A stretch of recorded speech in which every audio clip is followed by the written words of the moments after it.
The first ever NXT Lucha Underground PLE is now upon us. Welcome back to the channel, everyone. This is A Strange Case of Sean, here with the 5th chapter of my story, Lucha Underground Reborn.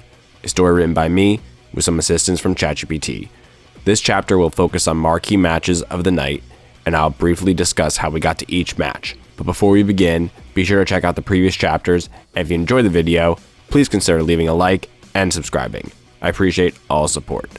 So let's get Temple Turmoil started, shall we? The event begins with a graphic zooming into a temple. We then begin to see arrivals of superstars to the arena. This includes the Lucha Bros, Rey Fenix, and Penta, who are announced to be in a showcase match later on in the night. They aren't their usual happy selves, as for a few weeks they've been targets of attacks from masked invaders in the Lucha Underground Temple. They need to shift their focus to the exhibition match tonight and try not to fixate on who's behind these attacks. Before they enter the temple, they are attacked from behind by the masked invaders. The larger one strikes Penta in the back with a chair. The smaller one hits Fenix with a sledgehammer. The larger one joins in on the attack on Fenix. Penta recovers and hits the large one with a sling blade. The smaller one goes for a punch, but Penta blocks it. He gives the Cero Miedo hand gesture and gets them into position for the Penta driver, when he is again attacked by the large figure. Penta gets picked up and into a powerbomb position, and then gets thrown onto a car. Security pushes the figures back so medical attention can tend to the Lucha Bros. In the first match of the evening, we will see the crowning of the inaugural NXT Lucha Underground Tag Team Champions. The titles will be up for grabs in a 4-way tornado tag match.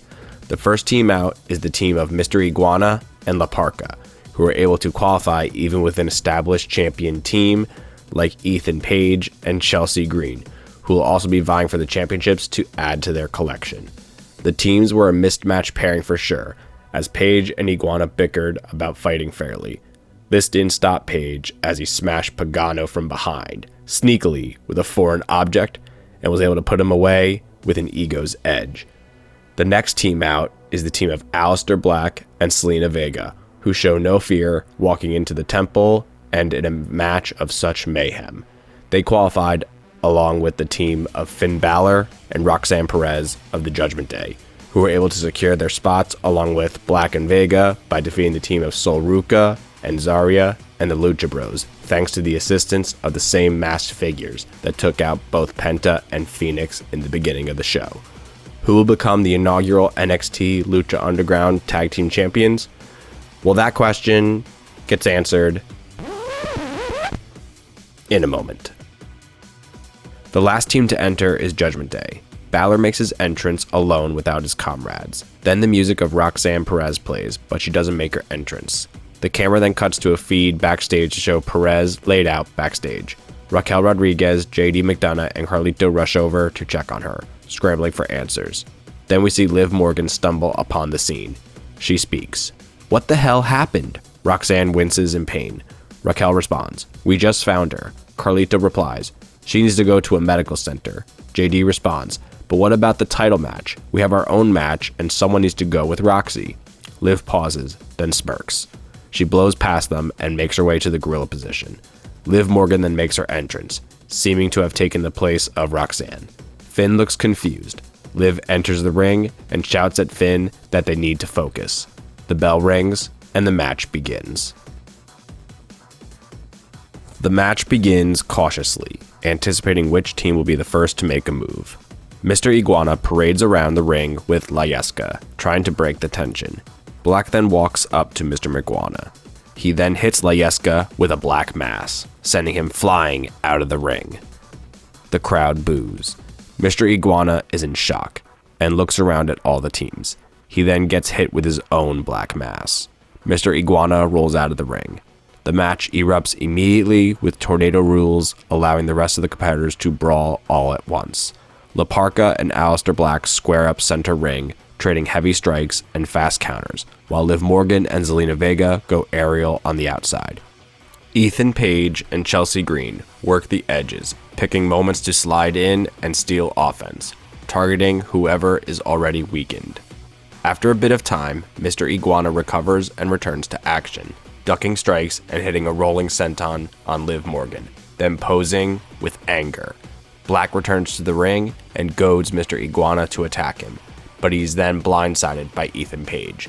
They both begin to beat down Mr. Iguana. La Parka comes to the aid of his partner and storms through with clotheslines to Page and Black, followed by a springboard splash that takes them both out. Chelsea and Liv trade shots on the outside. Zelina Vega then hits a crossbody, taking them out. Zelina looks to deliver a powerful move to Morgan, but Balor cuts her off with a flying dropkick. La Parka works on Page in the corner, but then gets hit with a running knee to his back. This allows for Page and Black to team up briefly and hit Parka with a tandem move. Mr. Iguana tries to return the favor for Parka, but then he gets hit with a tandem move of his own from the duo. Page smiles at Black. Black smiles back but quickly loses the emotion in his face. Black takes out Page with a spinning elbow that takes him out to the floor. Black follows that up with a moonsault to the floor to both Page and Parka. Chelsea tries to regain momentum by attempting a sneaky cheap shot on a recovering Mr. Iguana. Chelsea takes too much time, however, and Mr. Iguana blocks the strike. He slowly lowers Chelsea's foot, shakes his head, and offers a respectful handshake instead of retaliation. The crowd reacts as Chelsea freezes, conflicted. They shake hands to the crowd's approval. They break the shake and begin a sequence of a traditional match. Iguana is able to hit a clean arm drag and a dropkick. Chelsea retreats to the corner. Mr. Iguana looks to charge her, but stops and frowns, remembering the trauma Layeska suffered. Iguana looks all around and looks again at Chelsea. Chelsea looks confused. Page then hits a massive boot to Iguana and beats him down. Page uses the ropes for leverage to continue the attack when Chelsea pulls him off. Page screams at her to know what is she thinking. They bicker. Then La Parka crossbodies the both of them over the ropes to the outside. Judgment Day uses the distraction to take control. Liv Morgan throws Zelina in the ring and slams her into the corner. Morgan prepares Zelina for a move off the top turnbuckle. Black returns but gets hit with a sling blade from Balor and follows that up with a shotgun dropkick into the corner, swinging momentum toward Judgment Day. Black bounces off and gets hit with a 1916 from Balor. Morgan then does a superplex to Vega, sending her crashing onto her husband and tag team partner. Balor then hits a coup de grace on Black and goes for a pin. 1, 2. Behind Liv's back, the pin is broken by La Parka. Liv hits Parka with a codebreaker, which lands him on the ropes, setting up Liv to hit him with Oblivion and going for another pin. 1, 2. The pin is broken by Chelsea.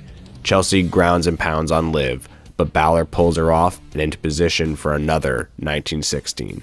As Balor gets him up, Iguana pulls her out, saving her. Finn, angry, goes for a wild shot and misses Iguana and gets hit with a spinning head scissors.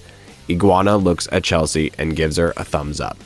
Page attacks him from behind and hits him with a modified side slam. Page yells at Chelsea again. Balor shotgun drop kicks Page in the back and into Chelsea in the corner. Balor clotheslines Page out of the ring. Chelsea rests on the ropes, in prime position for an Oblivion. Liv hits the move and goes for a pin. 1, 2, 3. The Judgment Day make history as the first NXT Lucha Underground Tag Team Champions. Page rests against the barricade, incensed. Iguana holds Yeska in his arms. The crowd boos the inaugural champions. Not that they really care anyways what the fans think. Backstage, we see Kairi Sane warming up for arguably the biggest match of her career, as she is one of the combatants in the now 6-person ladder match for the NXT Lucha Underground Championship. She gets asked about her feelings tonight. She responds, "Tonight, I face the greatest challenge of my career, and I am ready for it. Tonight, I will fight to make history. But even as I ready for battle, my eyes keep turning to the storm around my friends, Asuka and Io Sky. My heart aches as they also go to war tonight. I want gold, I want glory, but I also want peace with my friends. Is that too much to ask for? I'll find my answer tonight." Kairi then walks off. This transitions into our next match of the night. A grudge match between former stablemates and friends, Iyo Sky and Asuka. They will face off in a grave consequences match. To win this match, one of them must secure their opponent inside a casket that has been placed ringside. Matters reached this magnitude after Iyo reunited in a match with her former partner in the Black Lotus tribe, Kairi Sane. Asuka protested their teaming together and even cost them the match by misting Iyo in the face. Iyo would retaliate, costing Asuka in the Jewel of the Temple tournament. Iyo then issued the challenge, to which Asuka then accepted, and Rey Mysterio made the stipulation for grave consequences. Is their relationship beyond repair? Let's see if we can learn that answer. The music of Asuka plays. She makes her way down to the ring with her face paint and warlike intensity. She taunts the crowd, but then notices the coffin. She then laughs at it. Then the music of Iyo Sky plays, but she doesn't make her entrance. Asuka rolls out of the ring. She then stands on top of the coffin and stomps on it, demanding Iyo come out. Asuka jumps off the coffin and stands in the rampway.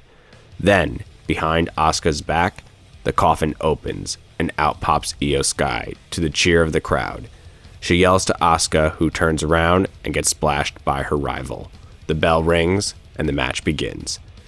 They both get up, and they begin trading stiff forearms and kicks in the aisleway, establishing the fight as personal and violent.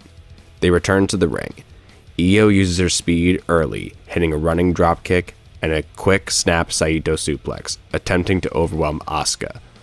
She absorbs the punishment and then fires back with rapid strikes and a spinning back fist and a low kick combo that drops Iyo to one knee. Asuka tries to drag Iyo toward the coffin, but Iyo counters by kicking the lid shut and grabbing her into head scissors, slamming Asuka face first onto the top of the coffin, even leaving some of her war paint on it. Iyo springboards off the apron, swatting Asuka with a missile dropkick, drawing a huge reaction from the crowd. Iyo then taunts for the crowd. Iyo looks to fight back, but Asuka stops her momentum with a jawbreaker.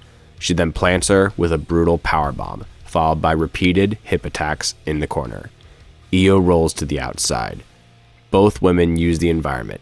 Asuka whips Iyo into the barricade, while Iyo counters by sending Asuka shoulder first into the steel steps.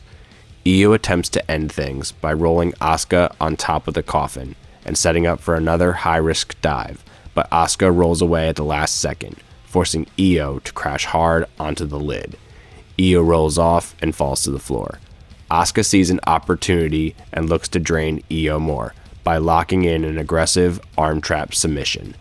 After some excruciating pain, Asuka breaks the hold. She opens the lid and picks up Iyo to place her inside.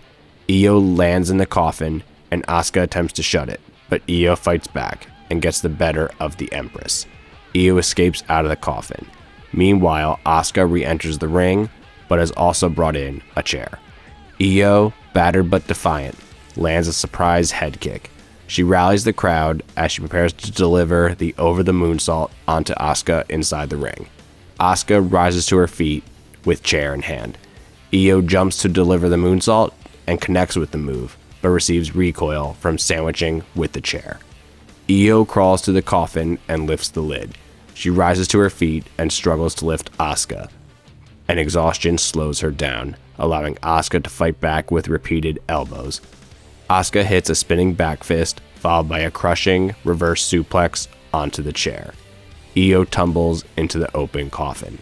Asuka slams the lid shut, climbs on top, and pounds the coffin repeatedly before officially securing the victory. Asuka wins the Grave Consequences match. Asuka stands over the closed coffin, screaming in triumph, and following that with her mist, as smoke fills the stage, cementing her dominance in the brutal stipulation. Later we see the NXT Lucha Underground General Manager, Rey Mysterio, ready to address the audience. He begins. I hope you've all been enjoying the first PLE of the NXT Lucha Underground era. We have had amazing matches and moments that social media has been buzzing about all night. We are very grateful for your support. I want to provide you with some updates on situations regarding some superstars that were attacked earlier. Tonight, you were supposed to see the Lucha Bros, Penta and Rey Fenix, face off in an exhibition match, but two unknown invaders to the temple proceeded to cowardly attack them as they were arriving. They both sustained injuries that required them needing further medical evaluation at a local medical center. The crowd boos. Rey continues. Another superstar, Roxanne Perez, who was supposed to compete in tonight's tag team title match, was found hurt backstage by her stablemates the Judgment Day. She is also receiving medical attention at a local medical center, and we have no word on who is behind her attack. The crowd half cheers and boos. Rey continues. We send our best wishes to them, and we shouldn't let these unfortunate circumstances impede the history that has been made so far tonight.